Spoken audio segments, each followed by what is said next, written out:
Season 1 of Dune Prophecy has now come to an end, and there's a lot to discuss surrounding this series, which is set in Denis Villeneuve's Dune universe. For me, it was a mostly good first season, and I think there's a possibility that we'll get a season 2 down the road. So in this video, I'm going to be breaking down every episode from season 1 and explaining the ending of the finale. This will serve as an edited compilation of all the breakdowns I've done thus far, from episode 1 all the way to episode 6. My analysis will contain spoilers, so if you do happen to be someone who hasn't seen season 1, then I'd recommend watching this video after you've caught up. Before I get into it though, if you want to keep up to date on any of my future content surrounding Dune Prophecy, Dune Messiah and beyond, then don't forget to support this upload by giving it a like rating and subscribing to the channel. But without further ado, let's dive into my explained video for Dune Prophecy Season 1.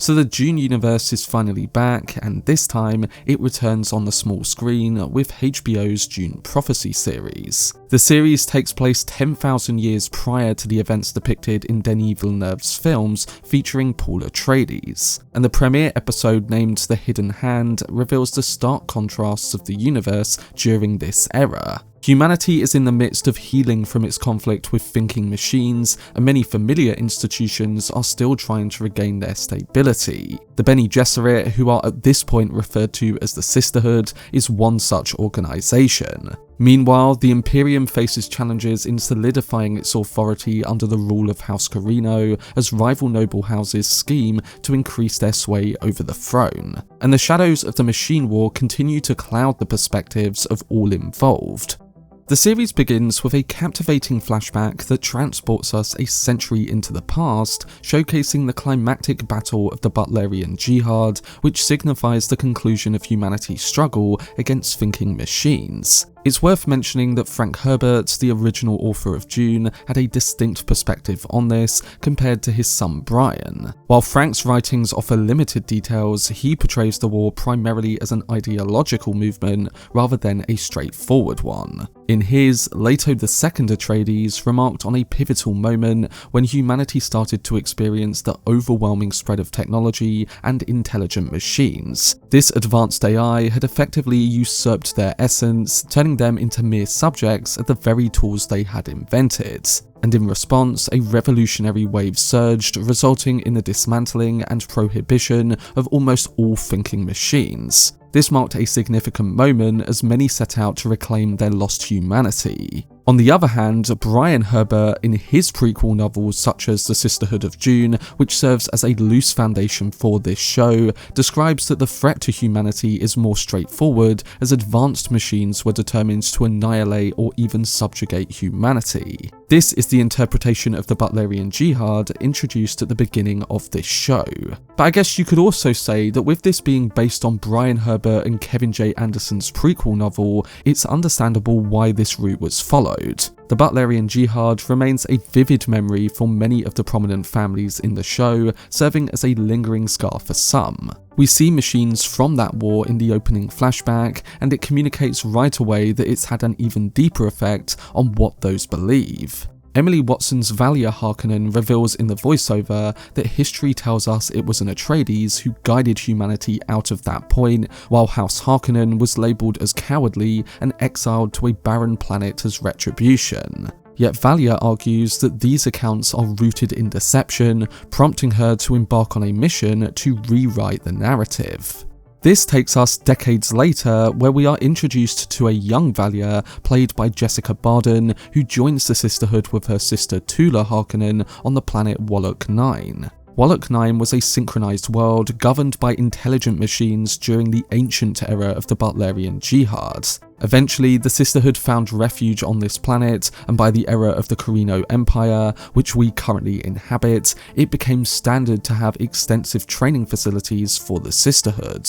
The order was established by Mother Superior Rakella, whom Valya looks up to. Rakella has educated women to serve as truth-sayers for the Great Houses, enabling them to discern truth from deception and build a web of influence. Additionally, Rakella designed the Sisterhood's breeding initiative, which entailed preserving an extensive genetic archive and pairing partners from suitable houses to cultivate the most effective leaders. Valya, marked by her Harkonnen lineage, is initially regarded as an outsider. However, Rakella sees her potential to lead the Sisterhood into a new era. In contrast, Rakella's granddaughter Dorothea views the breeding program as blasphemy, while Valya embraces it, positioning her as the next Mother Superior. As Rakella lies on her deathbed, she chooses to summon Valya instead of her own granddaughter, cautioning her about the impending Tiran Arafel, a looming reckoning that threatens the entire galaxy. Rakella experiences a vivid vision where a massive sandworm engulfs structures in the desert and flames consume people all around her. Amidst the chaos, she cries out about a mysterious red dust, and then the vision concludes with a glimpse of mechanical blue eyes, with Rakella informing Valya that she will be the one to uncover the burning truth. Kasha, another young member of the Sisterhood, interprets Rakella's vision as a sign of judgment led by a tyrant. Valya believes this suggests that the Sisterhood should strive to place one of their own on the throne, but Dorothy remains firmly against this notion. After experiencing her visions though, Rakella passes away, and this leads to turmoil within the Sisterhood. This unrest is particularly evident as Dorothea stands firm against Valya's authority. In retaliation, Dorothea makes a bold move to dismantle the breeding index, a crucial genetic matrix that catalogues the genes of all the great houses. In response, we watch as Valya ends up using the voice on Dorothea, a technique that she has developed, and commands her to take her own life. As the first of Bene Gesserit sister to use the voice, Valya utilizes specific vocal inflections and clear directives to manipulate the thoughts and behaviors of those around her. In the Dune books, it was Rakella who first uncovered the voice prior to Valya, though the show leaves this quite ambiguous. We then leap forward 3 decades, marking 116 years since the Butlerian Jihad and 10,148 years prior to Paul Atreides' birth. Emily Watson now portrays a grown-up Valya, the Mother Superior of the Sisterhood, with Olivia Williams as Tula Harkonnen, her sister and trusted advisor. Tula is imparting knowledge in classes covering martial arts and the art of truth-saying. The Sisterhood is essentially flourishing, attracting young girls from across the galaxy eager to become truth-sayers. And we learn that they are also preparing to welcome into their ranks the Princess Yinez Corrino, the heir to the Golden Lion throne. She is the daughter of Mark Strong's Emperor Javico Corrino and is planned to wed the young heir of a rival house. However, she will also dedicate the next decade or so to training with the Sisterhood while her future husband comes of age. Meanwhile, Valya continues to manage the Sisterhood's operations, designating truthsayers to 2 houses, while once again refusing to grant her own house, the Harkonnens, another opportunity. Throughout the years, she has meticulously monitored the actions of the Great Houses through her truthsayers. Additionally, Valya has created a covert breeding initiative, directing the truthsayers to encourage strategic marriages among the houses in line with her plan. At this moment, her focus is on House Corrino, the ruling power of the Imperium, and it's evident that Princess Yinez is the sister she aspires to make the Empress. After learning this, Yinez's half-brother Constantine journeys to Wallach 9 with the intention of persuading Valya that Yinez should have her own accommodations while she is with the Sisterhood, but his pleas are ultimately turned down. And Valya and Tula then engage in a private conversation to determine which sister would be the most suitable roommate for Yinez. So you can already see the impact the Sisterhood have over making everything fit into what they plan. This moves us over to the planet of Seleucus Secundus, which isn't yet the rainy prison planet it is by the time of the films. House Corrino currently stands there as the epicenter of power, where Emperor Javico Corrino grapples with a pressing challenge. The Imperium struggles to bring the Fremen of Arrakis under control, jeopardizing the stability of the spice supply. So to bolster its military might, an alliance is essential. And the answer lies with House Rachese, a formidable and ambitious faction eager to unite through marriage, proposing that their heir, the young Pruitt Rachese, wed Princess Yanez. House Rachese has pledged to provide House Corrino with a fleet of ships, which will aid them in maintaining their grip on Arrakis. Jodie May's Empress Natalia is against the wedding though, as Yanez is set to marry a 9-year-old boy, and she also disapproves of empowering House Rachese. The Emperor shares some of her concerns, but feels trapped by his circumstances, leading him to reluctantly consent to the arrangement. And to make things even more complicated, Yanez is clearly in love with her swordmaster. Kieran Atreides, an ancestor to Timothée Chalamet's Paul, serves as a swordmaster for the Emperor's family. He not only trains Princess Yanez, but also has a crush on her as well. This is where a newcomer touches down on Seleucus Secundus, and things start to get even more complicated for the Emperor. Desmond Hart, portrayed by Travis Fimmel, arrives at the Imperial Palace and claims to be the sole survivor of a brutal assault on the Imperial outpost on Arrakis. Upon his arrival at the palace, Haviko greets him warmly, honouring him as a distinguished veteran. Desmond asserts that the attack on Arrakis was not the work of the native Fremen, and rather, he suspects that it was orchestrated by insurgents from within the Imperium. Emperor Corrino's truthsayer, who is an older iteration of Kasha appointed by Valya, affirms that there is indeed a kernel of truth in this. However, she also suggests that it might have been a singular event. Shortly thereafter, Kasha experiences a vision strikingly reminiscent of Raquel's from 3 decades prior.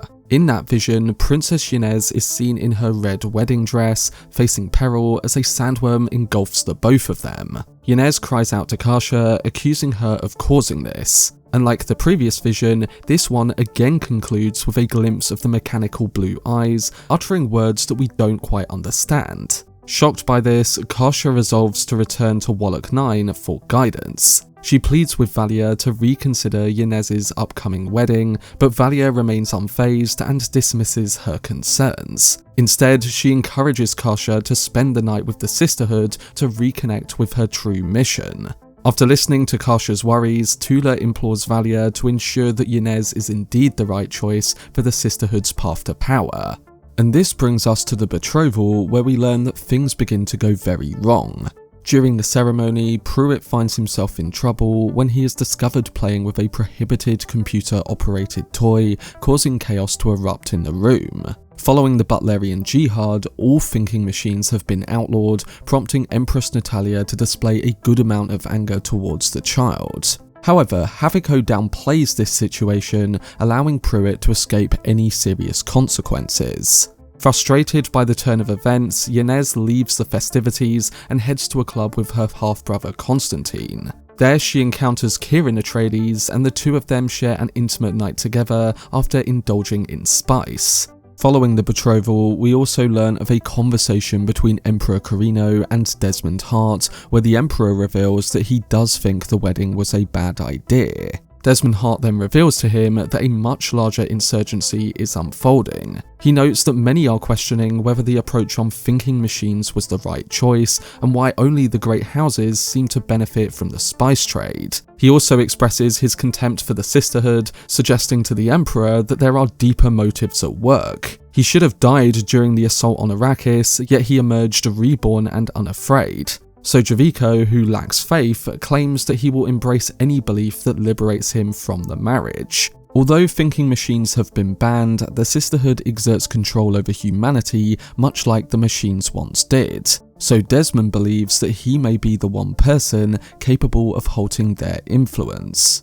And we definitely get a sense of that come the ending of this first episode, as we get some shocking events tied into his character. Emperor Corrino and Pruitt are jolted awake from unsettling dreams in the middle of the night. We first follow the Emperor as he enters a room designed in the shape of an eye. Inside, he discovers a chip containing footage, likely left for him by Desmond Hart. As Emperor Corrino views the recording, he witnesses the astonishing moment when Desmond narrowly escapes an attack, only to be engulfed by a massive sandworm. And miraculously, Desmond also survives that encounter. The imagery here closely mirrors the vision experienced by the Mother Superior at the episode's outset, where a colossal sandworm crushes a Bene Gesserit structure on Arrakis, followed by scenes of scorched flesh. So it currently appears that Desmond Hart is intricately linked to that vision, embodying the existential peril that the Mother Superior cautioned Valya about. And the main reason we believe this is because the other final scenes that go along with this one show us something that reflects the burning truth which Rakella mentioned. Desmond Hart encounters the young Pruitt, who is restless due to a troubling nightmare. Hart shares with the boy the story of a war that is hidden in plain sight and waged by an enemy that is thinking for everyone involved. He reveals that he possesses immense power and reassures Pruitt that his sacrifice will not be in vain. And then in a chilling moment, Desmond seems to manipulate his mind, and soon after that, the boy experiences excruciating pain as he burns from within. Over on Wallach 9, a similar fate befalls Kasha, who dies in agony while Valya and the other sisters can only watch on in despair. As Valya observes her, she recognizes to the previous Mother Superior that she now sees and understands.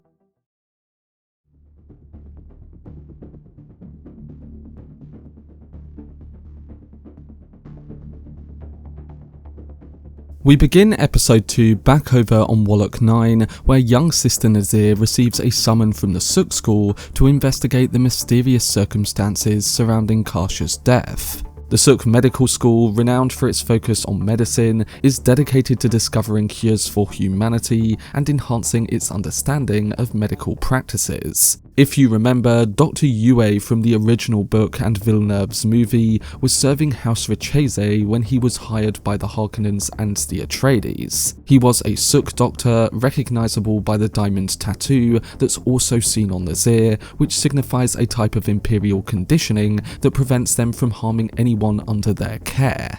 But returning to the scene, Nazir is convinced that Kasha's demise stemmed from an internal heat source that disrupted the Meridian network. After this, we find out that Tula is consumed by guilt over the incident, recalling how frightened Kasha was and how they failed to heed her warnings upon her return from Seleucus Secundus. And in response to what happened, her sister Valya Harkonnen has decided to embark on a journey to Seleucus Secundus, entrusting Tula with the responsibility of overseeing the school in her absence. Along with this task, Tula faces a challenging mission. She must persuade young sister Lila, who is not only a promising candidate but also the great-great-granddaughter of Mother Superior Rakella, to undergo the agony. This intense and potentially lethal ritual, known as the Water of Life, will awaken Lila's genetic memories, enabling her to communicate with Rakella and uncover more about the burning truth. Valya tells Tula that they need to uncover how the prophecy will play out, expressing her confidence that Lila will come through the ritual just as Tula did in the past.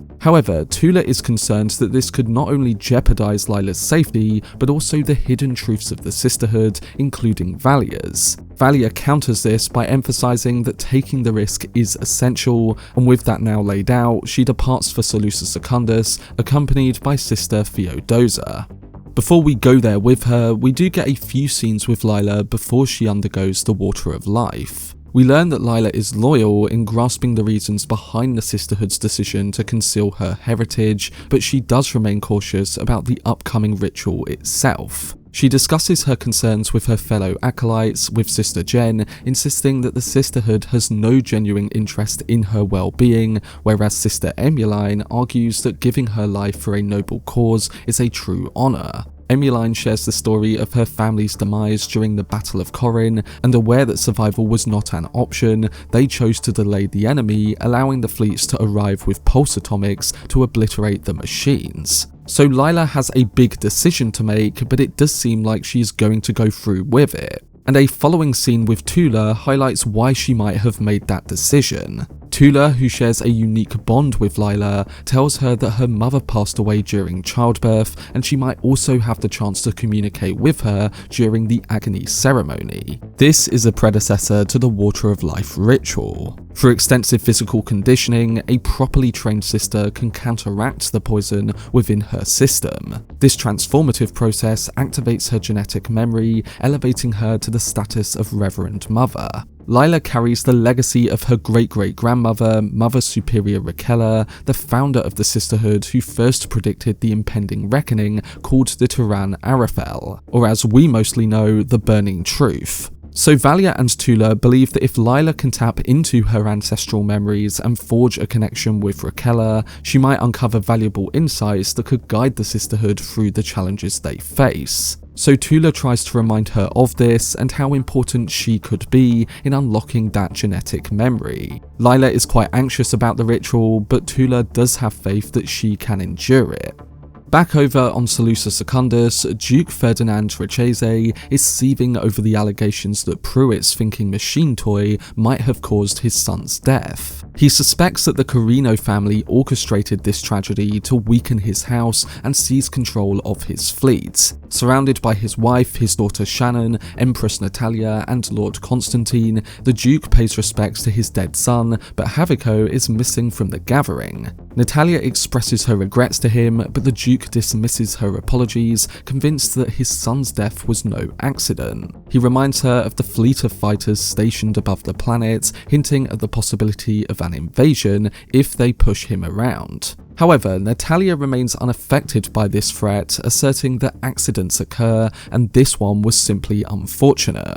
At the same time as this happening, the Emperor engages in a conversation with Desmond Hart, who admits to murdering Pruitt, claiming that it was done in line with the Emperor's desires. Haviko firmly refutes having issued any such command, prompting Hart to assert that his actions were for Haviko's sake and that he is willing to repeat them. Torn between loyalty and morality, Haviko ultimately decides to arrest Hart, ordering him to be confined in one of the suspension cells in the palace. Moving on, we then get quite the extended sex scene between Prince Constantine and Lady Shannon. The Duke's daughter reveals to him there that her connection to her brother was minimal, having been raised on different planets. Despite this though, she does reflect on the harshness of Pruitt's death. Constantine probes whether her Duke father intends to mobilize his fleet for an invasion to seize the throne. Lady Shannon then counters that, saying that the Emperor's palace holds little significance and that the true power in the Imperium lies on Arrakis. They then move into a conversation about Desmond coming from that planet before indulging in another line of spice and sex.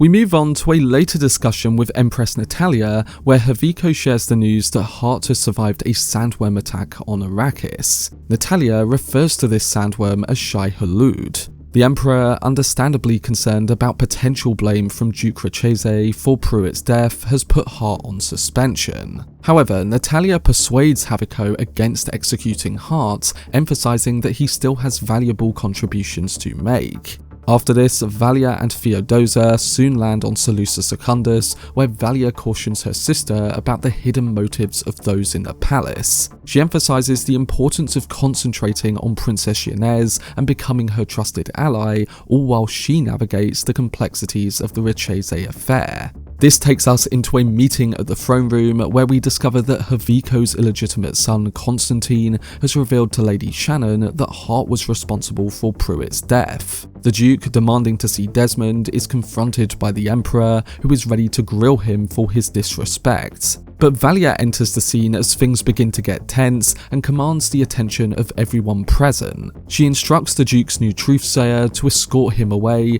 preventing any potential fallouts. She also secures the Emperor's consent to interrogate Desmond. And additionally, she takes the time to meet with Princess Yanez, offering her support through her training as she deals with the death of Kasha. But when Valya does come face to face with Desmond, this becomes another tense moment. He speaks openly, sharing with her the story of his birth in Balut, how his faith led him to the palace, and that he has no secrets to conceal. When she inquires whether he was responsible for Pruitt's death, he readily acknowledges it, convinced that it was the right thing to do. He goes on to reveal that he also killed Kasha, claiming she was unfit to be by the Emperor's side and that he perceived corruption within her. He then shares with Valya that Shai Hulud took one of his eyes but granted him the ability to see what she cannot. Valya then cautions Haviko that although Desmond is expressing his beliefs sincerely, his statements are fundamentally untrue. Desmond maintained that Kasha had challenged his authority, and this is something that clearly strikes a chord with the Emperor. So while Valya anticipates that the Emperor will order Desmond's execution or exile him to another planet, instead he chooses to return Desmond to the suspension cells and instructs Valya to keep their conversation a secret. This brings us over to a few other scenes where we get some well-needed info on the plans of other characters like Kieran Atreides, Princess Yanez, and Michaela. We return to the club from the first episode where Kieran Atreides had sex with Yanez. Here we meet Haras, the leader of a rebellion opposing the Imperium. As Kieran enters, it becomes clear that he is actually a spy for the rebels, and he informs Haras that he managed to scan the entire Carino Palace during the funeral. Michaela expresses her concerns about him getting too close to the Carinos, but Kieran remains resolute in his mission. The Great Houses are stockpiling spice and pushing people into violence for survival, and for now, he is eager to join Haras in planning a future attack on the Emperor. But soon after this, we discover that Michaela is actually a member of the Sisterhood, highlighting the extent of their influence. She has a meeting with Valya, who further commends her for successfully leading the raids on Arrakis. She insists that Michaela must provide the names of the rebels to ease the Emperor's concerns, fend off threats like Desmond, and reinforce the Sisterhood's influence. Without hesitation, Michaela reveals Kieran as one of the names, and Valya's surprised reaction is expected, considering the long-standing rivalry between the Harkonnens and the Atreides. But back at the palace, Princess Yanez grapples with her anger over Kasha's death. When Kieran enters during her training session, she brushes off any conversation about her feelings. However, after their training, she opens up about a traumatic experience from her childhood when she and Constantine were abducted during a minor uprising. Yanez reflects on how they are merely pawns in a larger game of power.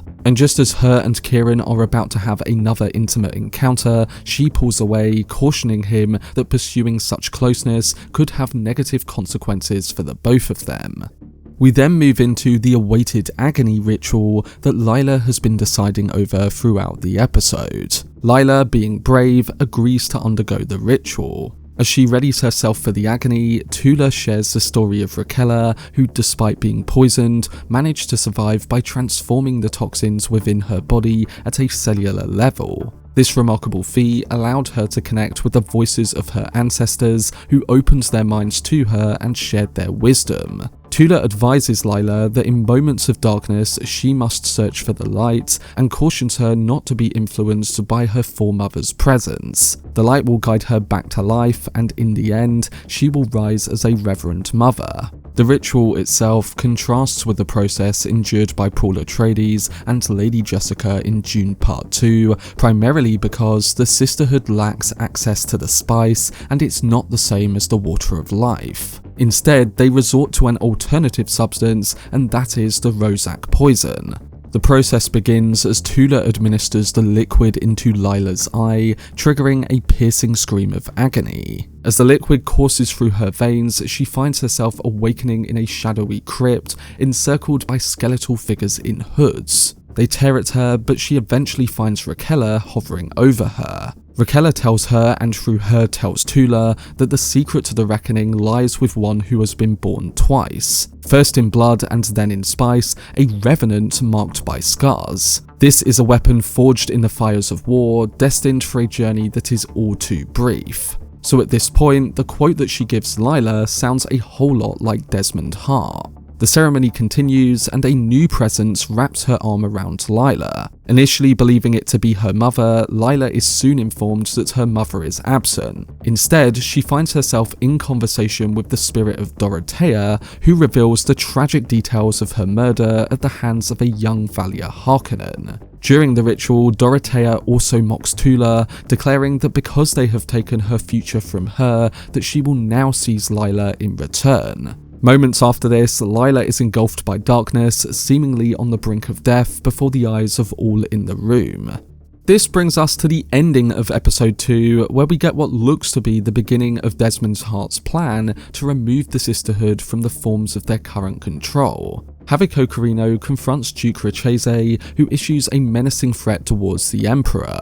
It's at this moment where Desmond, now free, steps into the fray and unleashes on him the same fire that had claimed Pruitt and Kasha. But just as the Duke teeters on the brink of death, Haviko signals Desmond to halt. In turn, he commands the Duke to return to his homeland and keep silent about the events that transpired here on Salusa Secundus.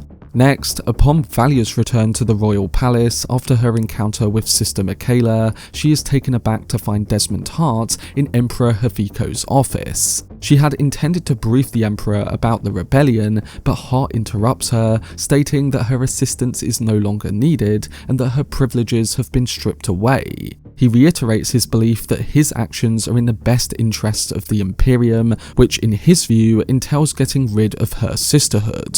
Valya instinctively commands Hart to take his own life using the voice, yet to her astonishment, he manages to withstand the urge. As the meeting concludes, Hart reveals that he comprehends Valya's deepest fear. He says that it's not the silence of being unheard, but the possibility that people might listen to her and not care. So this episode continues to make us question Desmond Hart, and with him unsettling a formidable character like Valya, resisting her abilities and seemingly coming back from death, stopping him looks to be an immense challenge.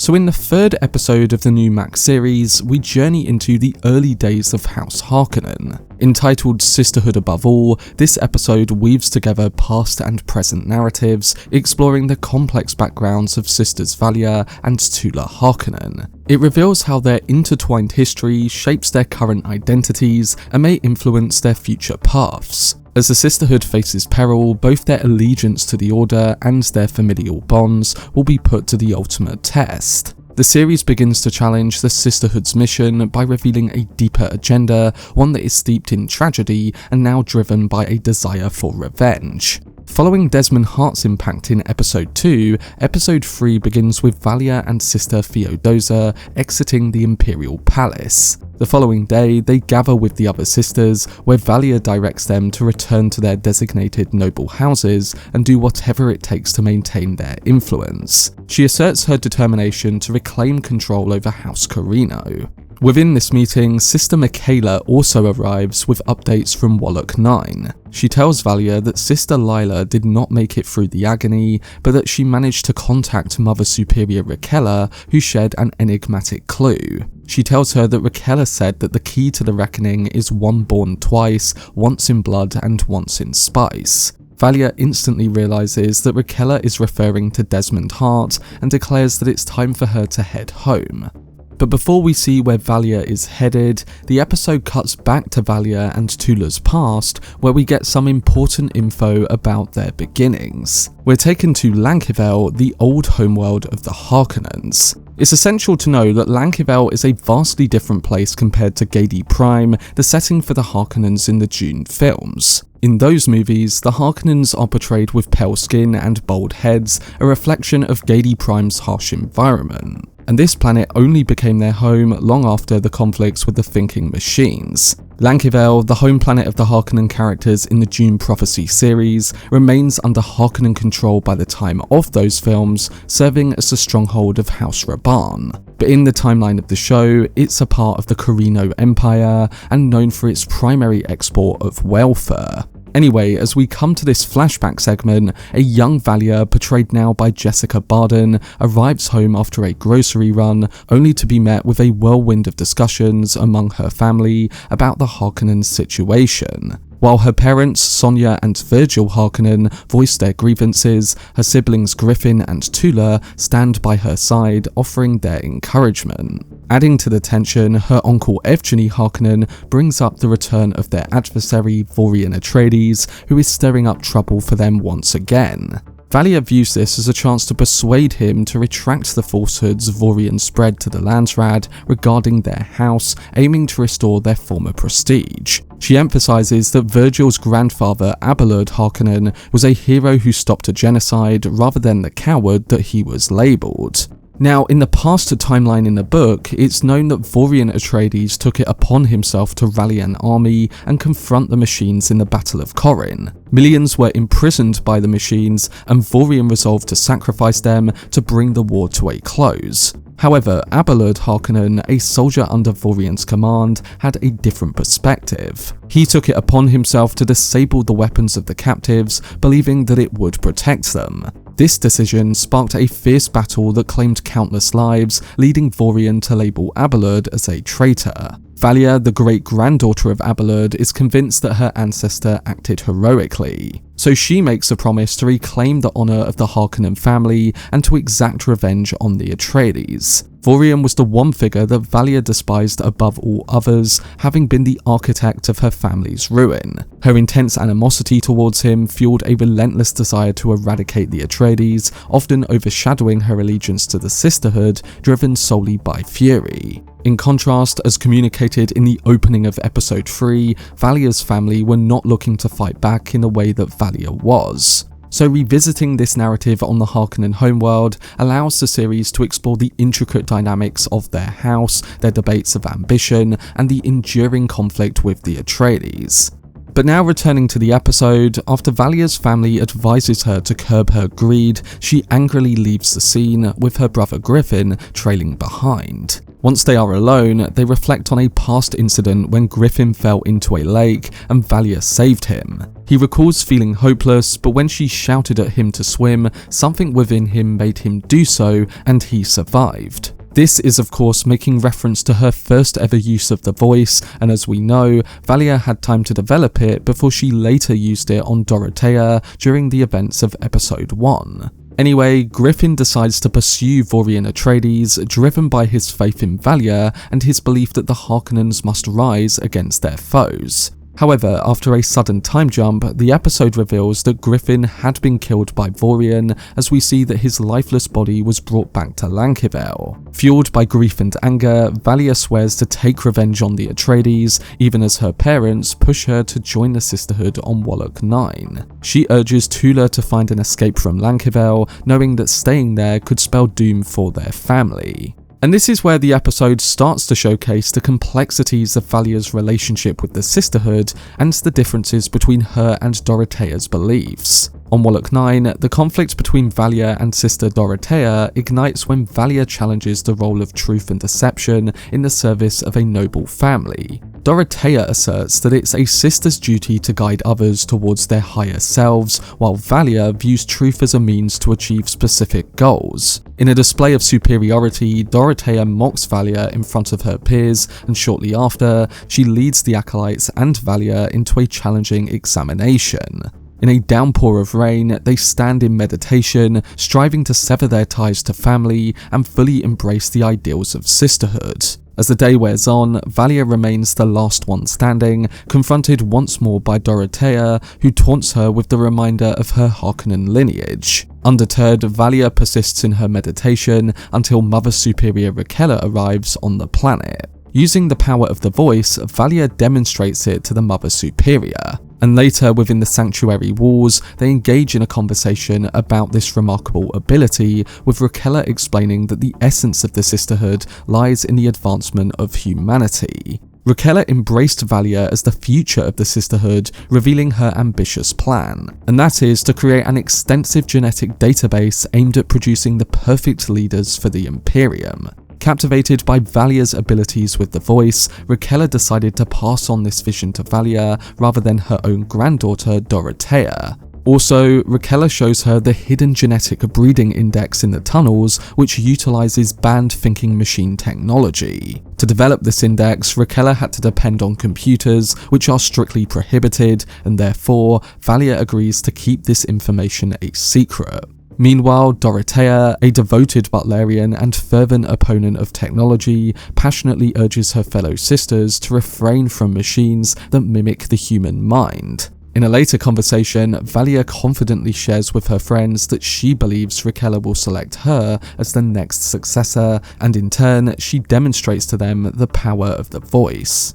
However, while we think that Rikella would solely choose Valya as the way forward for the sisterhood, in the next scene, Rikella asks Valya and Dorothea to both face the agony and become Reverend Mothers. She emphasises that they are the most formidable sisters and are destined to lead the Order into the future. In the last episode, we did learn that Rikella is actually Dorothea's grandmother, so this added a deeper familial connection, and one that probably results in Rikella getting her to take the poison as well. But as Rikella is about to drop the Rozak poison into Valya's eye, Valya offers an apology and declares that she simply cannot proceed with it. As we learn later on, it's to do with her unfinished family business, and she doesn't want that to cloud the role that she was about to take on. But before we get to that unfinished Harkonnen business, it's important to make note of some of the differences between what happens in the show and what we learn from these events in the book. It's told slightly differently in the Sisterhood of Dune book,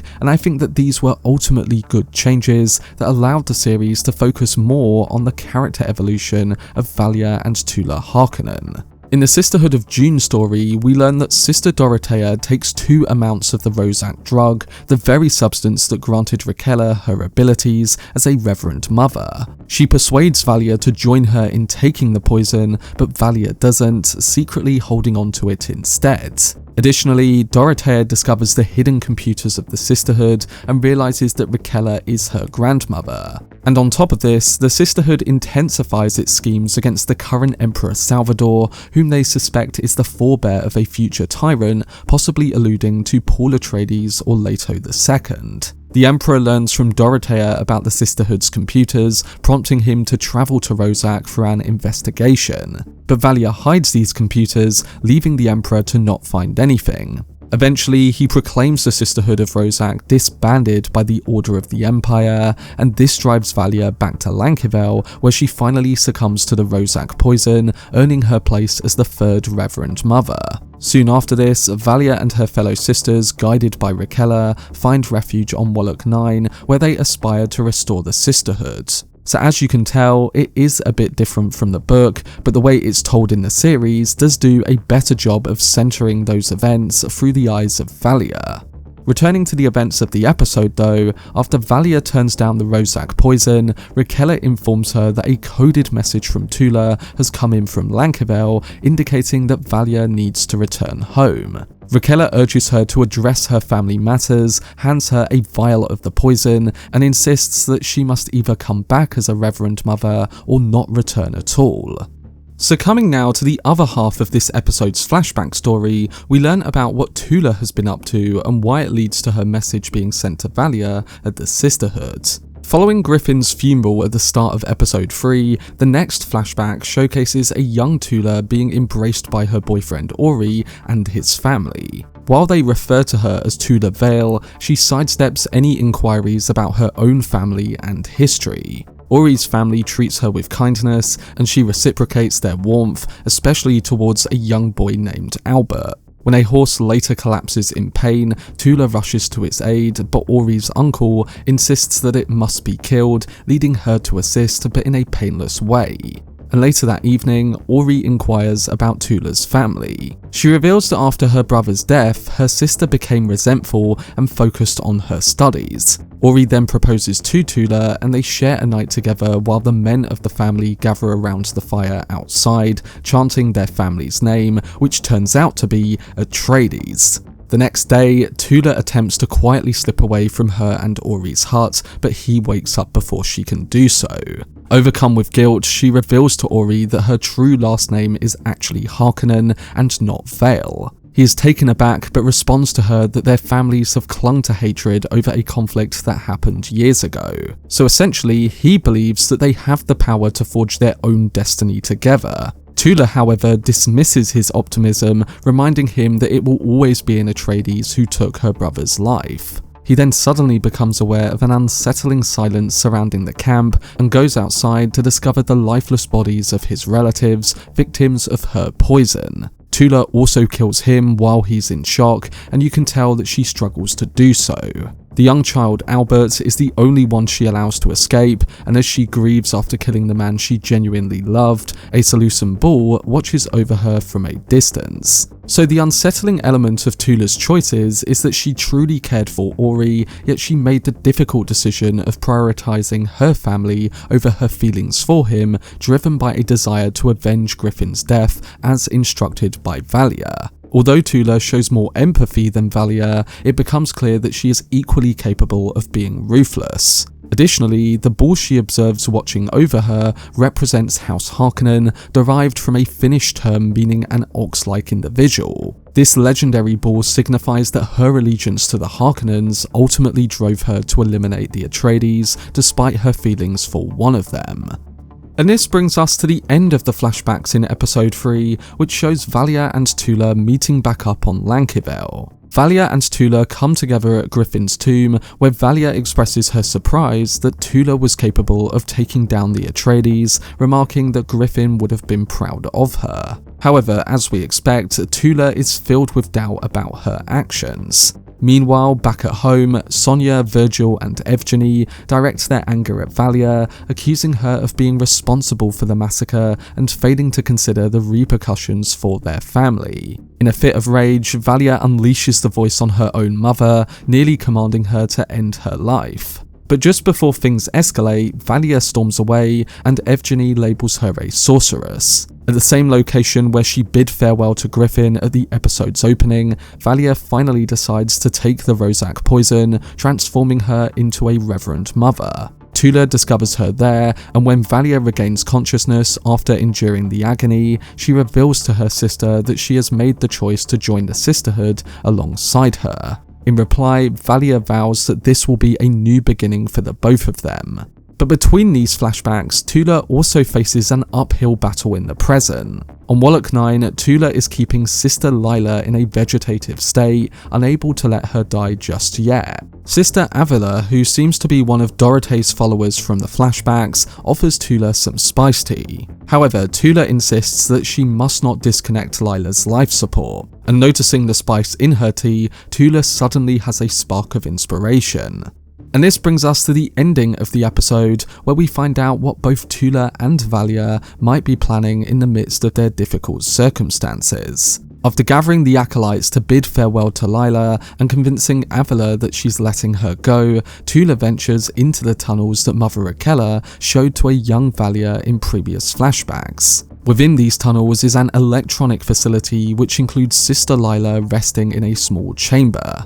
Tula activates forbidden artificial intelligence tech and instructs it to fill Lila's chamber with spice, asserting that if administered in the right amount, the spice could revitalize Lila's mind. The thinking machine hesitates, stating that Valya would disapprove, but Tula asserts her authority, declaring herself in charge. Eventually, the machine named Anarul in honor of Rakella agrees to comply. So it turns out that Rakella had been secretly concealing a powerful forbidden thinking machine which houses the breeding index and their plans for selective leaders. And Tula has brought Lila to this hidden location in the hope to revive her.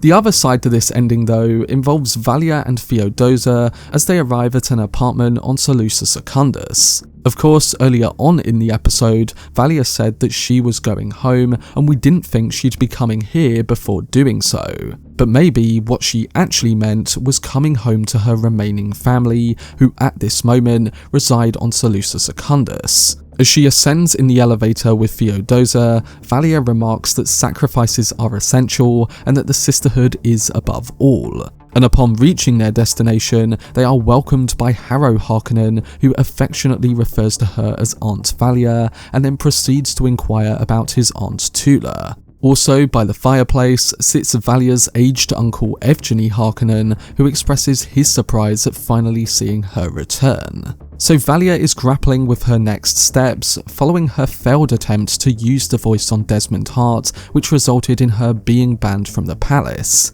And the truth we learn in this episode is that the Sisterhood isn't merely a standalone entity steering the universe towards advancement. Instead, it functions as a political organization deeply influenced by the historical conflicts faced by the Harkonnens. Valya and Tula have rallied their fellow sisters, and the series has effectively highlighted their mission, which is fueled by a desire for revenge.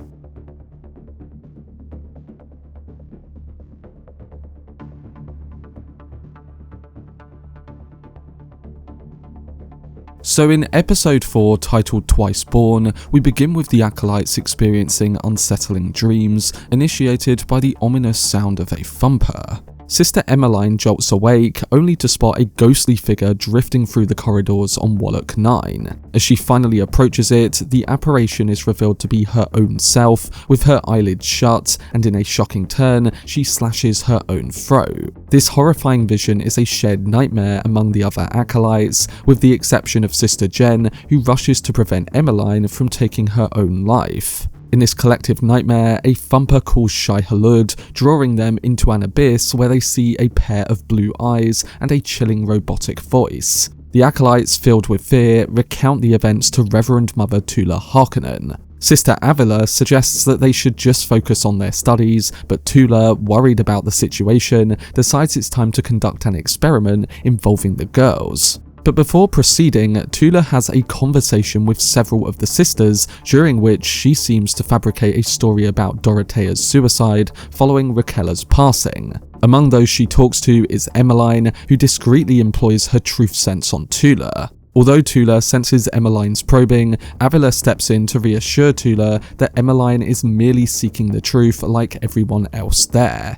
Later on, the episode moves to a scene where all the Acolytes undertake that experiment which Tula talked about, and it may have given us some big clues towards Raquella's prophecy. Each of the sisters consumes a spice pill to enhance their perception, allowing them to illustrate the visions from their shared nightmare. Initially, they each depict unique interpretations of their own dream, but then in a synchronized trance, they flip through pages and all begin sketching vast sand dunes. As they turn the page once more, they all illustrate the gaping maw of a sandworm. Tula attempts to wake them up at this point, but the Acolytes remain oblivious to her demands and continue their drawings. Ultimately, they all converge on a singular image of the blue eyes. The Acolytes snap back to consciousness, and Emmeline declares that God is watching and judging them, proclaiming that the reckoning Raquella spoke about is here.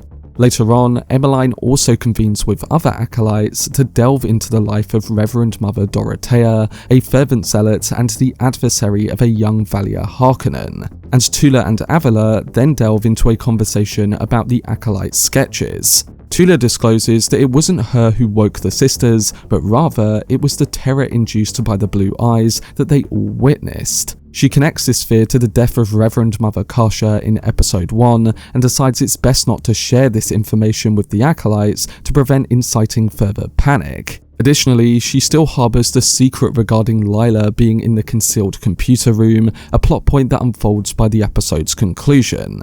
Back over on Seleucia Secundus though, Valya Harkonnen continues to face her past. After being expelled from the Imperial Palace by Desmond Hart, she must find a way to re-enter House Corino's service, and her own family might hold the key. In the Harkonnen apartment, her uncle Evgeny grumbles about everything she says, while Baron Harrow Harkonnen inquires about the royal engagement, eager to restore the Harkonnens' influence in the Landsraad. This is exactly the opportunity Valya needs, so after refusing them a truthsayer 4 times, she resolves to take on the role herself to assist Harrow. A portrait of her brother Griffin looms on the wall, casting a shadow over Valya, and Sister Theodosa uses her truth sense on Harrow. During this conversation, we get visuals that show for the first time ever the Landsraad have gathered on Seleucia Secundus. This ruling council aids the Emperor in managing the Imperium, yet each house representative has their own personal agendas to consider. So what we learn is that Valya's strategy involves leveraging the rebellion she learned about earlier on in the series to orchestrate a terrorist attack during the upcoming Landsraad session,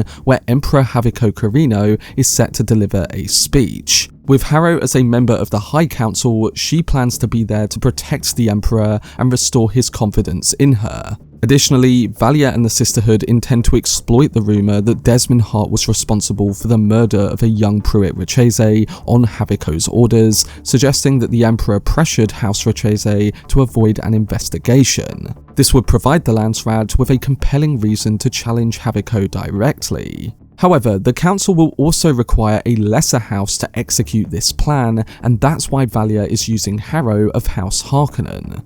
We then start to get more from the other characters at the Imperial Palace. Outside the palace, Princess Yanez goes for breakfast with her family, but her mood darkens at the sight of Desmond Hart. She can't shake the knowledge that he is responsible for the death of Pruitt Richese. Whispers of Hart's guilt have spread throughout the capital, and Haviko believes that this was spread by his illegitimate son, Constantine. Instead, this was actually spread by Empress Natalia, who is heavily pushing for Desmond to do what he plans to do so that they will ultimately get more power. Anyway, Princess Yanez had planned to join the Sisterhood, but recent events have led her family to decide that she will stay on Seleucus Secundus with them instead.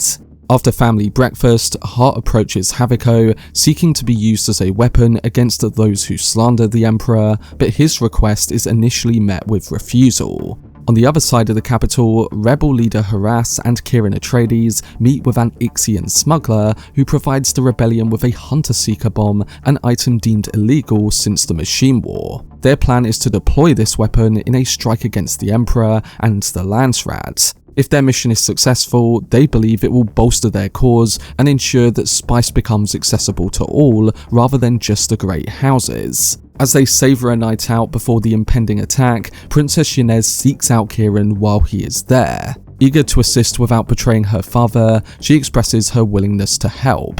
Kieran in turn reveals that his father survived an atrocity, hinting strongly that he may be the son of the young Albert Atreides who survived Tula's attack in episode 3.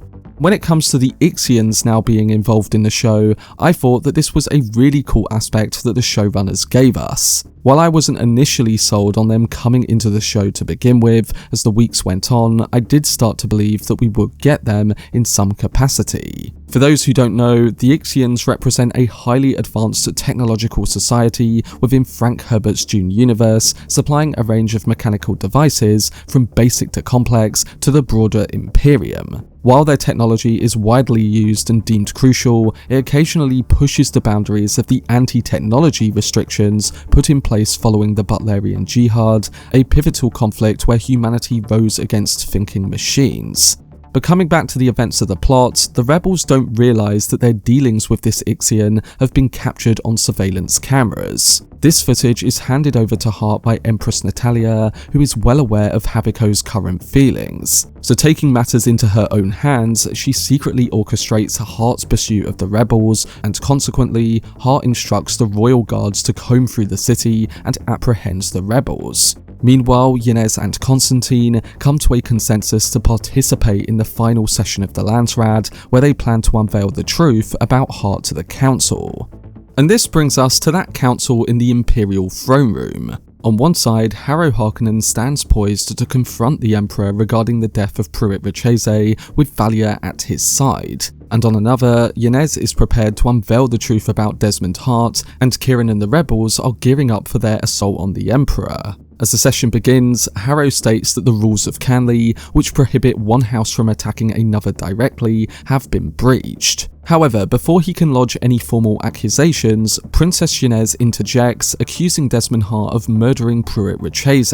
And as all engage in discussion, Hart introduces the Ixian, the rebel leader Harass, along with his band of rebels who had been plotting an assault on the Landsraad using a hunter-seeker bomb. Kieran, fortunate to be present in the palace and not with his rebel friends, observes the unfolding events and appears quite shocked. Hart admits to the murder of Pruitt, but insists that it was warranted, as the boy possessed a thinking machine, which is strictly prohibited. He delivers a fervent speech about the necessity of taking a firm stance against thinking machines. And once Emperor Haviko agrees with this speech, he agrees that Desmond can carry out his demonstration. Hart moves forward to execute the captured rebels and the lords who had enlisted Harrow, showing to all the brutal way that he murdered Pruitt and Kasha. However, this time, using his ability affects both his mind and body, leading to his own vivid vision. Within that vision, we witness a thumper calling forth Shai Hulud on Arrakis, only to see him consumed by the worm. The familiar blue eyes then reappear, and a mechanical voice echoes in the darkness. As the vision or part memory begins to fade, it's clear that he experiences pain. He finally locks eyes with Valya and leaves behind droplets of his own blood on the table in front of her, which we find out she carefully collected. This isn't the final scene with Desmond though, because later on, the Emperor does visit him and we see that the use of his power isn't infinite. He has massive scars on his back, which appear to be from using his ability, and he was weakened after doing so. So he is clearly beatable and not just an overpowered character. But this now brings us to the first part of the episode's ending on Wallach 9 with Tula. After the events involving the sisters, Tula finds solace in the concealed computer room, a place that harnesses the forbidden thinking machine technology, and of course Lila. She pleads with Lila to awaken, convinced that Lila might be the true twice-born rather than Desmond Hart. In a vivid dream, which seems to have been elevated by the spice from Lila's bedchamber, Tula envisions Emmeline finding the computers, leading to a moment where Tula feels compelled to kill Emmeline to safeguard the secret. When Tula finally wakes up, she discovers that Lila is no longer in her spice-infused tank. Instead, she is in the corner of the room, and we see that she has the blue eyes of Ibad. This is typically a hallmark of the Fremen due to their heavy use with spice. So from this moment, Tula might begin to face some heat from the other acolytes, and Lila has come back prescient and changed. Back at the Harkonnen apartment on Seleucus Secundus, we get the other side of episode 4's ending. Valya instructs Theodosa to forward Desmond's blood to Tula for analysis using the Sisterhood's breeding index, aiming to uncover his true identity. Following this, she confronts Evgeny regarding his words and actions against her. As Evgeny begins to struggle for breath and reaches for his medication, Valya seizes it, holding it just out of his grasp until he collapses lifelessly on the floor. Then Griffin appears on the other side of the room, expressing that he now comprehends the sacrifices she made to return home. He declares his own readiness to make a sacrifice, emphasizing that everyone has their own choices to make. And after he says this, a radiant glow appears on his face, and Valya responds saying, "Thank you, Theo." So it becomes clear that her words were not directed at Griffin, but rather at Sister Theodosa. In a surprising twist, it's revealed that Theodosa is actually a face dancer, possessing the ability to adopt another's appearance and absorb their knowledge. Now, face dancers serve as Dune's unique take on shapeshifters, crafted by the mysterious Bene Tleilax, a religious faction from the planet Tleilax. Notably, there are similarities between the Bene Tleilax and the Sisterhood, which later becomes known as the Bene Gesserit. Both groups engage in genetic manipulation, but the Sisterhood tends to execute its strategies over the course of decades or even centuries, whereas the Bene Tleilax operates with a more immediate and efficient approach. They have expertise in genetic engineering, and they frequently raise alarms among the great houses. They are the masterminds behind the creation of Golas and face dancers, utilizing axolotl tanks, essentially incubators that can generate a living human from the cells of a deceased individual. As a face dancer, Theodosa possesses an extraordinary ability to almost perfectly imitate anyone she encounters, capturing their appearance, personality, and voice. Valya has already broadened the Sisterhood by incorporating members from the Suk school of doctors and Fremen, such as Michaela. Therefore, it makes sense that she would be open to include a face dancer in her school at this period of time. Also, the Tleilaxu's technology is often looked down upon by the rest of the universe, and given the reaction of Emperor Haviko and his court to a robotic toy, it's easy to see why they would have a strong aversion to face dancers.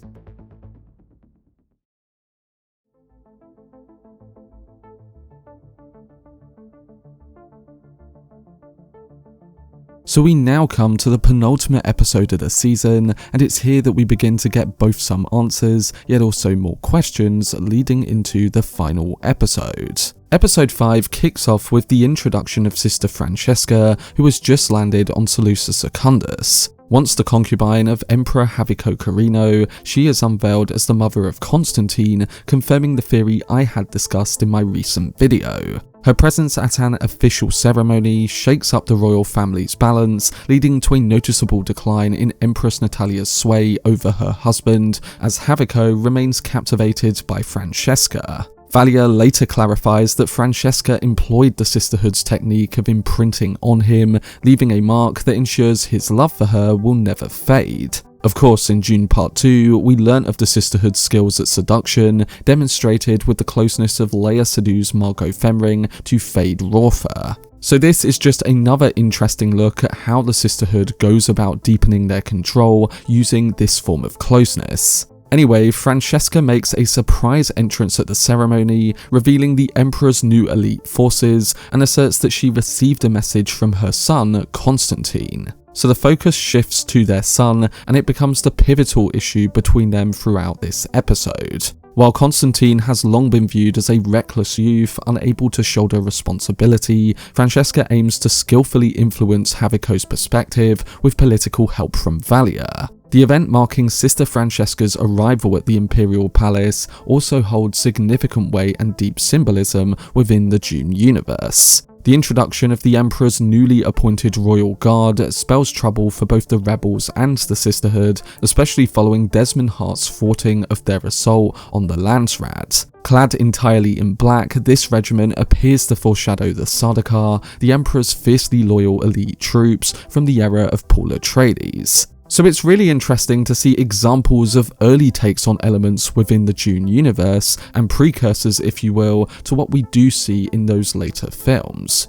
Moving over to the Harkonnen apartment on Seleucia Secundus, Valya then fills Francesca in on the critical predicament facing the Sisterhoods. She reveals that she sent a message under Constantine's name to evade detection by the Spacing Guild, and shares the tragic news of Mother Kasha's passing, along with the events that followed that in episode 1. Francesca quickly identifies Desmond Hart as the reckoning that Mother Superior Rakella mentioned of on her deathbed. And this realization sets Francesca on a mission, and that is to put House Carino back into the hands of the Sisterhood, to persuade the Emperor to permit Yanez to study on Wallach 9, and to appoint Constantine as the new commander of the Imperial fleet. This would be a victory for the Sisterhood and for Francesca. But in order for this to happen, Valya will have to keep Desmond occupied. In a later scene, Francesca engages in what appears to be a long-awaited heart-to-heart with Constantine, revealing an unexpected level of openness regarding her role with the Sisterhood and his significance. She tells him straight that his purpose is to safeguard Princess Yanez, and that the Sisterhood believes that she holds the key to their power. While it may not feel like a nurturing embrace, perhaps he can value the truth of her words, and also have some hope that he will live up to the role of being the Emperor's son. Meanwhile, at the Sisterhood headquarters on Wallach 9, Sister Avila struggles to maintain the Acolytes' concentration, as they are all haunted by persistent nightmares, except for Sister Jen. When Jen finally voices her concerns, Tula quickly silences her and takes her outside.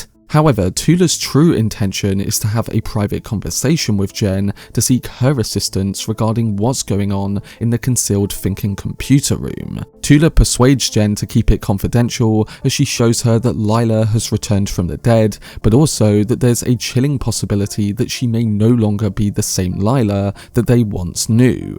In episode 2, Sister Lila underwent a procedure involving the Rozak drug, aimed at unlocking her genetic memories as desired by Tula Harkonnen. Among Lila's ancestors is Mother Superior Rakella, who was seen in flashbacks from episode 1 before her death, paving the way for Valya to ascend as the new Mother Superior. Additionally, there's Rakella's granddaughter Dorothea, the woman Valya killed by using the voice. Lila's agony procedure took a dangerous turn, leading her to experience a near-death moment. And since then, Tula has been attempting to bring her back using the spice melange in that concealed room. Sister Lila came back during the conclusion of episode 4, and her eyes appeared blue from the spice. And as we see in this episode, the lingering effects of the Rozak drug are clearly still in play, causing her to channel her ancestors. In episode 5, we see Rakella return through Lila, offering Tula the guidance she sought from the former Mother Superior. As this goes down, back on Seleucia Secundus, we begin to learn of Valya's plan to occupy Desmond, and this involves Harrow Harkonnen. Harrow approaches Desmond, eager to regain the Emperor's favour following the fallout from the previous episode. In a calculated move orchestrated by Valya, he pretends to betray her successfully and captures Desmond's interest. Desmond is key to uncover any connections between the rebel faction and the Sisterhood, promising an undisclosed reward for any insights. After indulging in some spice with Harrow, Desmond leverages the information provided by the Harkonnen to track down the insurgents and their allies, and he also leaves him with a blue ball of thinking machine technology. So Harrow might not hold a deep affection for his aunt, but he supports her strategy to regain the Emperor's favour, aiming to restore the Harkonnens to a position of genuine power after many generations.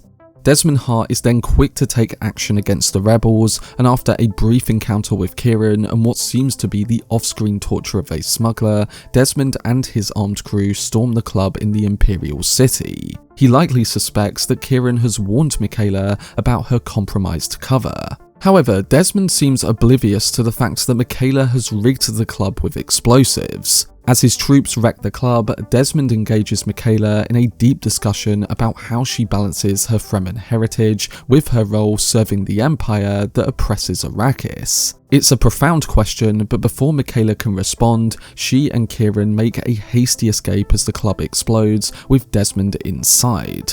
Desmond appears to have activated his shields during that explosion, and as we find out later, he wasn't killed. But before we get to that, outside the now destroyed club, Kieran realises that the knife Michaela wielded in combat signifies her membership to the Sisterhood.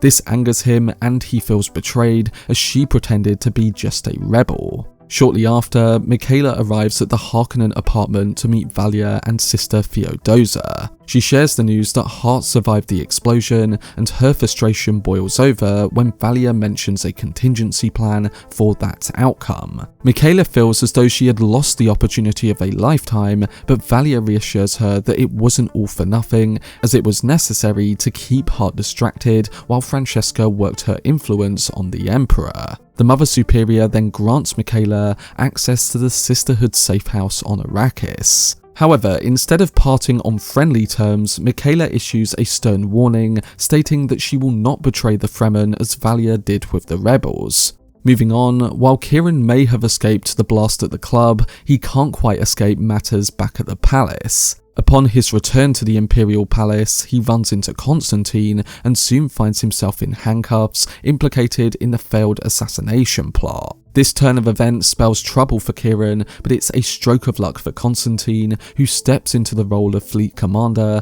just as his mother always envisioned. During a later courtyard dinner, the Emperor announces his son as the commander, and this puts Princess Yanez in a difficult situation. She shares a knowing look with her mother, Empress Natalia, revealing her complicated feelings for Kieran. While she may feel a connection to him, the recent attempt on her family's life has certainly put a strain on that bond. Still, with all her recent suspicions coming true and frustration surrounding her own family, she sets off to confront Kieran herself, and Empress Natalia also leaves the dinner, feeling humiliated and disgusted by the control that Sister Francesca has on Haviko. During Yanez's visit to Kieran in the suspension chambers, she insists on honesty, activating her truth sense to probe his feelings. She finds out that he genuinely cares for her, enough to consider abandoning his part in the scheme, yet he remains committed to the fundamental ideals of the rebellion. And the exchange of glances between them reveals Yanez's uncertainty about her own position in this tangled situation. We then come back to Wallach 9, where we begin to get some big reveals surrounding the questions we've had for many weeks. As Lila begins to regain her composure, it quickly dawns on Sister Jen that the person she's conversing with isn't Lila at all. Tula also catches on swiftly, realizing that Lila has become the vessel for the spirit of her great-grandmother, Mother Rakella. Rakella seizes this opportunity to return from the afterlife and dive back into her work in the lab. Sister Jen takes her up to Tula in the lab and she begins investigating. This involves examining the patterns within Kasha's brainstem and referencing her own remarkable contributions linked to the distinctions that once caused friction between Valya and Dorothea. It seems that Sister Jen catches some of this, and Tula tries to keep the Dorothea secret on the low to avoid any more issues with the Sisterhood. Anyway, Rakella remains focused and uncovers clues in the brainstem sample that evoke memories from her time in the war. Karsha's experience mirrors that of the Omnius Plague, a sentient machine virus created to eradicate humanity, which Rakella faced a version of during the Butlerian Jihad. Through Lila, Rakella reveals that the Sisterhood's ongoing issues, particularly the disturbing nightmares afflicting the Acolytes, stem from this virus. While the original Omnius Plague manifested in the liver, this new strain affects the brain's region responsible for emotions like fear. It appears that the virus has infiltrated their sisterhood, leading to the nightmares they are currently experiencing. In Dune lore, the Omnius Scourge emerged as a lethal plague unleashed by Omnius against humanity. This devastating weapon was crafted by the robot Erasmus. The Scourge made its debut during the last days of the Butlerian Jihad, and it was delivered in numerous torpedo-like canisters that transported the virus to the League worlds. After striking one world, the Seleucid defences successfully intercepted future canisters in orbit. A millennia later, after the events of this show, Omnius came back and unleashed a more advanced version of the Scourge. So the deaths of Pruitt, Karsha and others were effectively carried out by an advanced version of this plague, and it seems like they are linking it into that history with Omnius. Rakella, after making this revelation, interrupts the conversation between Tula and Sister Avila outside the lab to announce that the enzyme has transformed into a virus. Avila is taken aback upon seeing Lila and expresses her disapproval on this turn of events. She refers to Lila as an abomination, a term used by the Bene Gesserit to describe individuals who are overtaken by genetic memories of their ancestors, much like Lila. This label also extends to those who are preborn, such as Alia Atreides in Dune Part 2 and the upcoming Dune Messiah film. And this brings us to the ending of episode 5, where we get another big reveal, and one that surrounds the identity of Desmond Hart. In episode 1, we learned that Desmond Hart is a seasoned warrior who has endured several missions on Arrakis. His last expedition took a turn when he faced Shai Hulud, leading to a life-threatening encounter. Remarkably, Hart emerged from this ordeal alive, now possessing enigmatic abilities that raise intriguing questions about his genetic heritage. Meanwhile, in Dune Prophecy's 4th episode, Valya managed to collect a blood sample from Hart during the intense showdown at the Imperial Court, which was ultimately handed over to Tula at the conclusion of this latest episode. And now Tula has brought Desmond Hart's blood sample to the hidden computer room for examination.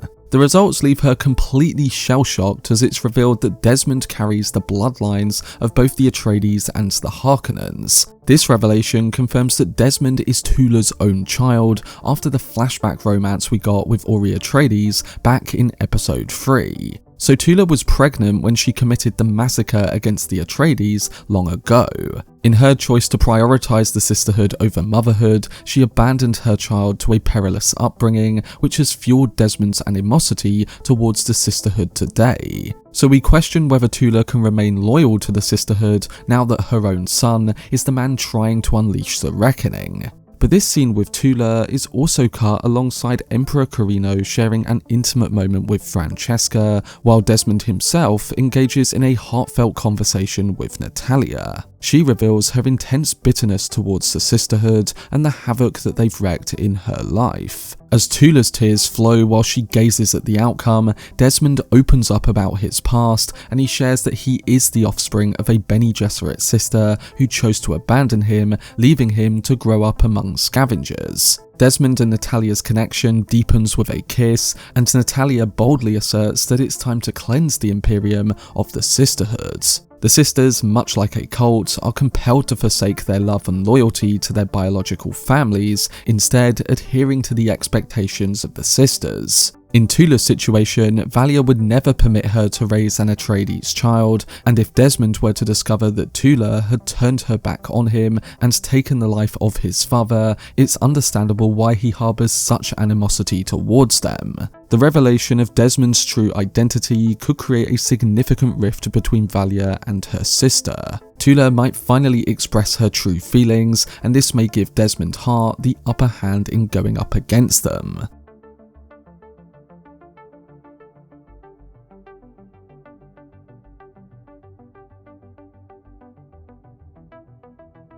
We kick off episode 6 with a flashback for Tula, watching through her eyes as the moment from episode 1 where Valya took action against Dorothea takes place. From her perspective, we see young Valya wield the voice to force Mother Dorothea into taking her own life. Tula, along with a young Francesca and Kasia, vow to fabricate a story, asserting that Dorothea's suicide was a result of her sorrow over the death of her grandmother, Rakela. In this moment, we also get revealed to us that Valya unexpectedly supports Tula through her pregnancy, even though Ori Atreides was the father. Of course, in episode 5, it was revealed that Tula and Ori's child was Desmond Hart, meaning that consequences would be coming for the Harkonnen sisters. But in the past, it seems like Valya gave Tula some initial support surrounding this pregnancy. Following this, Valya reveals to Tula, Francesca and Kasia that Anirul, the advanced thinking machine tech on Wallach 9, was responsible for the breeding index created by Rakela. This machine indicates a potential union in the future between Emperor Haviko Carino and Natalia.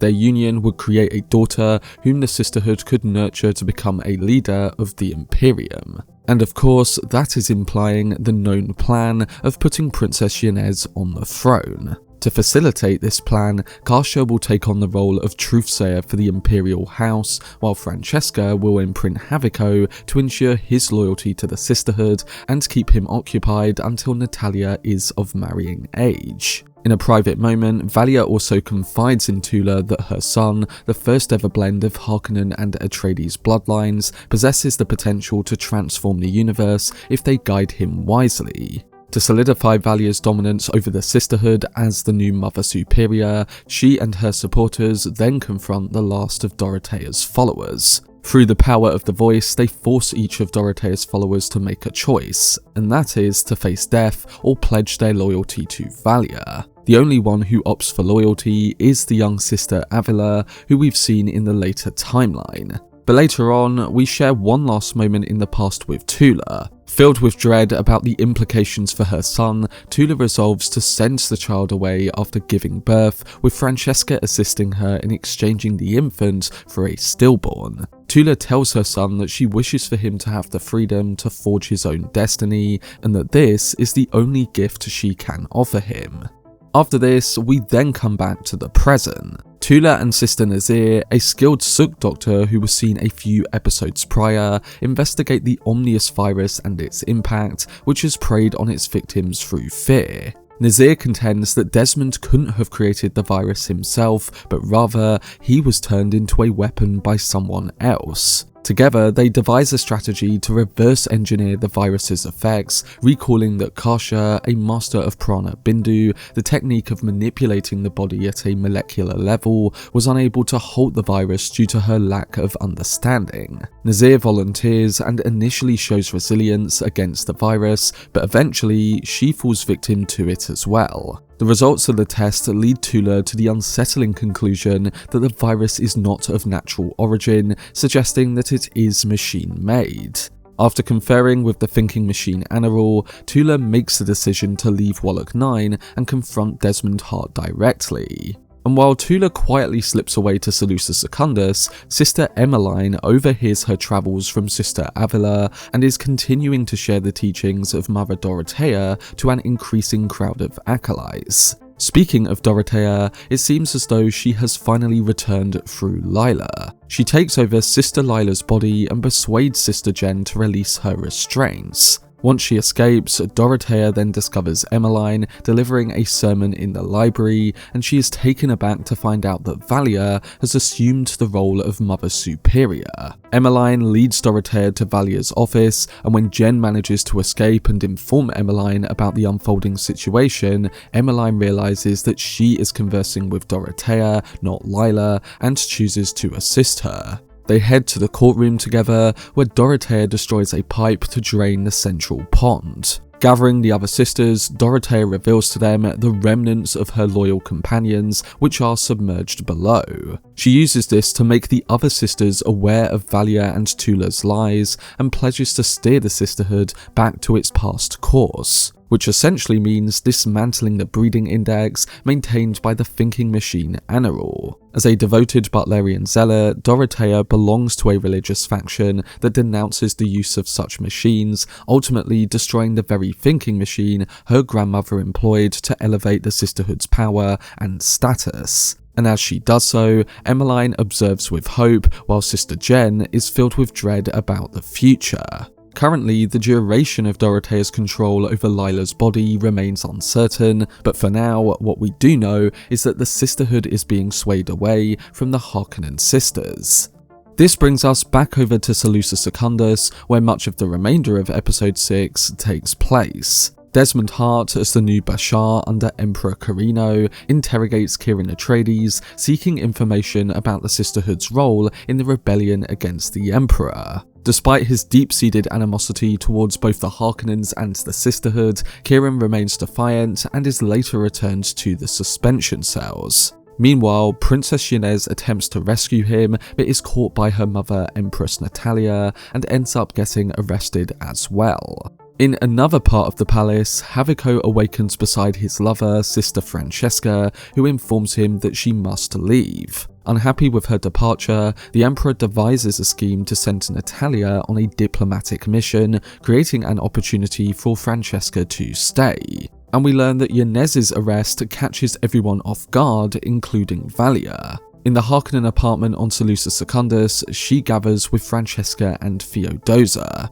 To begin with, Theodosa reveals her origins as a Tleilaxu experiment capable of shapeshifting, a skill known as face dancing, which we saw 2 episodes prior. With this in mind, they brainstorm a strategy which includes using Theodosa's ability to eliminate Haviko and rescue Princess Yanez. While this happens at the Imperial Palace, Haviko confronts Desmond regarding Yanez's arrest, and Hart expresses his anger that the Emperor would even think about reinstating the Sisterhoods. So in a bit of a situation, Haviko calls Valya for a meeting, while Francesca welcomes Theodosa as a guest at the palace, putting their scheme in action. Before that meeting happens though, Haviko encounters Natalia in their quarters, accompanied by Desmond Hart. Natalia informs Haviko that his position is merely ceremonial, and that she and Desmond are really the true rulers. This makes Haviko realise that despite being Emperor, he has never truly held power, and he now views the Sisterhood as his final chance. And when he does then meet Valya, who is seated on the throne, she, like Natalia, diminishes his authority, even disclosing that his affection for Francesca stems from her imprinting on him. She says to him that his reign is now reaching its end. In response, Haviko calls for Valya's arrest, unaware that this is all part of her plan. And we now come to what that involves. Valya initially intended to trade Yanez for a disguised Theodosa, but her strategy has to adapt to the arrival of Desmond Hart. So on the spot, Theodosa takes on the guise of one of Desmond's soldiers, buying Valya, Yanez and Kieran the time to make their escape. The plan proves effective as Theodosa is able to wound Desmond as the soldier, but she is stopped from causing him death and he has her imprisoned in the suspension chamber. Still, she allows Valya and the others to break free from the palace and make their way to the spaceport. Their journey is fraught with other problems though, as Yanez and Kieran must engage in a battle against the palace guards, and Valya has to confront Desmond and his abilities head on. While this happens, in the Emperor's chambers, Haviko faces Francesca, demanding some answers. To his shock, she confesses that she has fallen for him, revealing that the plot to assassinate him was orchestrated by Valya and not her.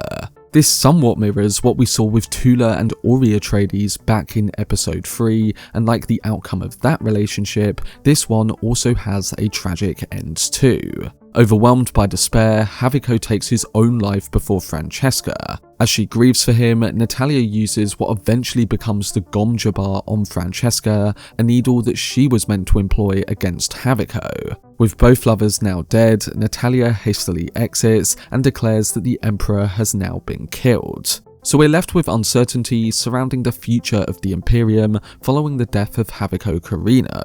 His legitimate heir Yanez has gone off with Valya, leaving the throne in a precarious position. And based on what happens here, I think this scenario presents two main contenders come next season, and they include both Constantine and Empress Natalia. The only other thing to mention that might affect this plotline in Season 2 is the brief scene we get surrounding Baron Harrow Harkonnen. In the Harkonnen apartment, we see that Valya's nephew retrieves the thinking machine he received from Desmond in episode 5 to keep an eye on Valya. This device now holds evidence of her conspiracy to assassinate the Emperor. So this could be another thing that is used against Valya, and something that will make it difficult for her to put Yanez or another sister in power.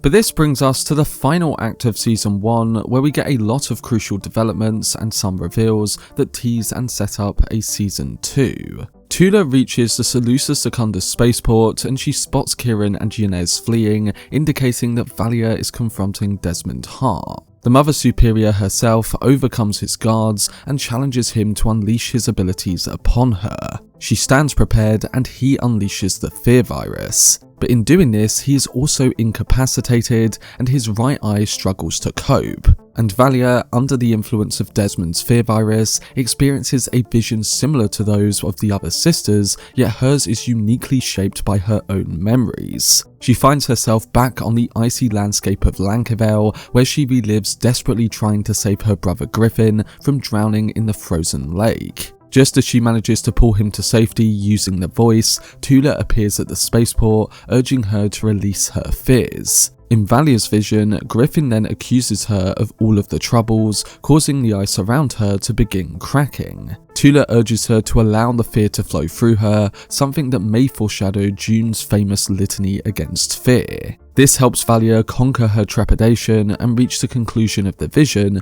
where she is met by the gaze of the mechanical blue eyes that we've seen throughout Season 1. The two blue lights that appeared to be eyes were actually just one eye of the thinking machine, distorted into a double vision due to Desmond Hart's impaired sight. It becomes clear that this vision then reveals Desmond's memories after being attacked by Shai-Hulud on Arrakis. The blue eyes belong to a sentient machine implanting devices into his right eye, and we see a shadowy figure looming over him. We don't see who that figure is, but the episode does give us plenty of clues, and I will go into this a bit more at the end.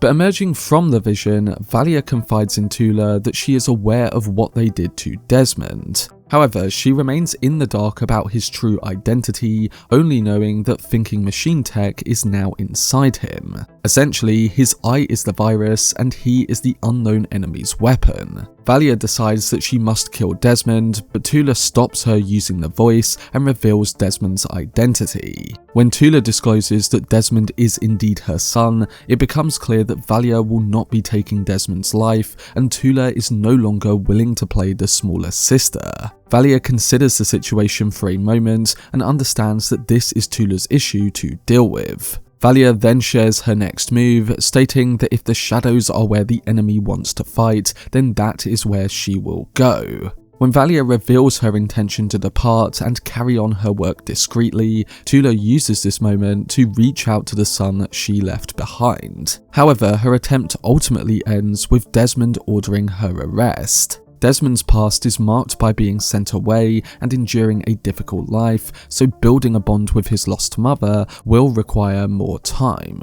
They do share a heartfelt embrace and some meaningful looks though, hinting at the possibility of a better future together. However, for Valya, Yanez and Kieran, their destiny awaits on the desert planet of Arrakis. The final scene shows them stepping onto the landscape of the desert planet, and Valya then speaks to Princess Yanez. She says to her, "This is where our journey to confront our foe starts." So for now, we'll have to wait until Season 2 to see what comes of that journey.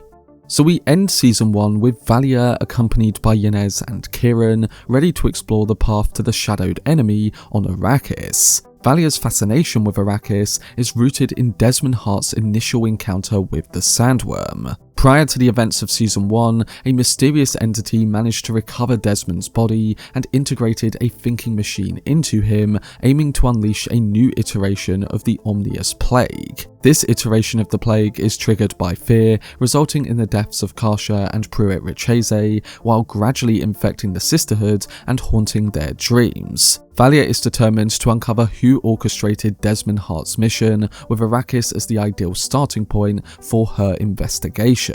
She has brought Yanez along for her protection, as Yanez represents the sisterhood's choice to ascend the Imperial throne, thereby ensuring their dominance over the known universe. Kieran harbours distrust towards Valya and the Harkonnens, but his primary focus is safeguarding Yanez. Despite his reservations about the Imperium's immense power, his love for Yanez drives him to support her.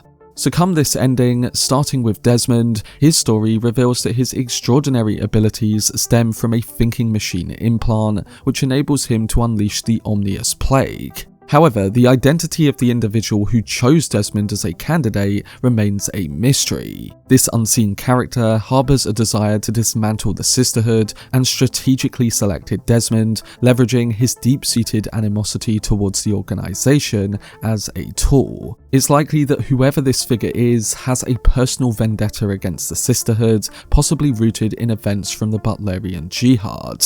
At the minute, I have 3 main theories based on what we saw with Desmond here, and the first is to do with the Bene Tleilax. Initially, many of us theorized that Desmond could be a Gola, an artificial human created from the remains of a dead individual by the Bene Tleilax. However, that possibility became unlikely. But after this final episode, there is still some link to the Bene Tleilax through the details that were revealed. This group is notorious for their genetic enhancements through experimentation, setting them apart from the Bene Gesserit's more regulated breeding practices. With it being revealed that Theodosa is actually a shapeshifter, resulting from the Tleilaxu experiments, the show has confirmed the existence of the Tleilax. While the finale leaves the identity of Desmond's captor ambiguous, all signs suggest that it could be an adversary of the sisterhood, meaning there's a good chance that it could be to do with the group later known as the Bene Tleilax. Furthermore, Desmond's vision at the end showed that he was on an operating table undergoing a procedure where a thinking machine is implanted into his right eye. This granted him the ability to unleash the fear virus created by the machines. So we know that he was an experimental weapon, and therefore this brings me onto the other theory that I've had throughout the season and the one that I'm currently sticking with. Based on the explanation of the fear virus, I think this is all to do with Omnius. It would make sense that the hidden enemy is indeed a thinking machine, and one that in the source material is known to have come back. And with Desmond being reborn using thinking machine tech, it only adds more weight to the Omnius theory. But while I'm currently sticking with that theory, the third one that I have is the potential connection to the Ixians, which were specifically mentioned with the Ixian smuggler a few episodes prior.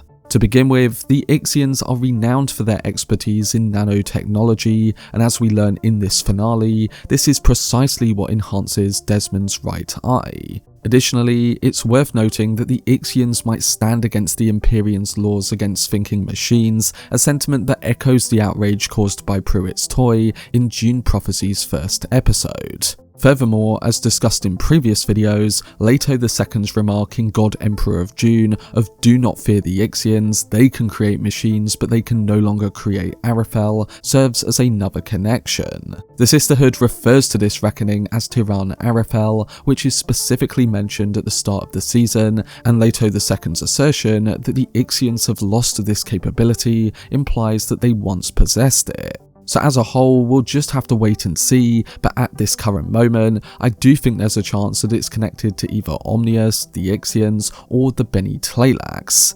Moving on, the other thing that I took from the ending of episode 6 is that when it comes to Valya's arrival on Arrakis, we might be seeing hints of the Sisterhood's impact there in the distant future.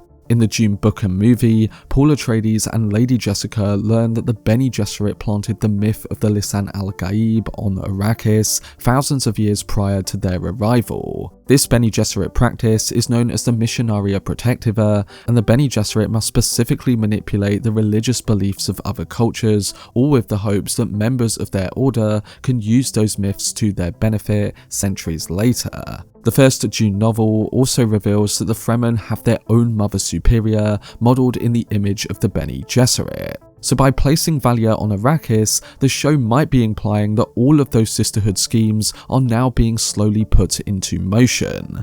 Also, after the Sisterhood unearthed the remains of Dorothea's followers, Valya is further set to confront Dorothea via Lila and her newly gathered acolytes in Season 2. So overall, the journey of Season 1 culminates right where the true narrative looks to be taking off. And with Season 2 now on the way, hopefully we won't have to wait too long to see how all of this goes down. But that was my video explaining every episode and the ending for Dune Prophecy Season 1. I'm going to be posting more on the finale and topical videos on the show over the next few weeks, so stay tuned for much more on the expanding Dune universe. But I do hope this breakdown did help some of you guys understand the events of Season 1 a bit better, and overall, I'm looking forward to hearing your thoughts on it, so don't forget to let me know down below in the comments section. For much more videos and news on Denis Villeneuve's Dune universe, then subscribe to the channel and turn on your notifications. Also, if you enjoyed this video, remember to leave a like rating and follow me on social media via the links in the description. But anyway, I hope you guys enjoyed it. I've been Cortex, and as always, make some noise.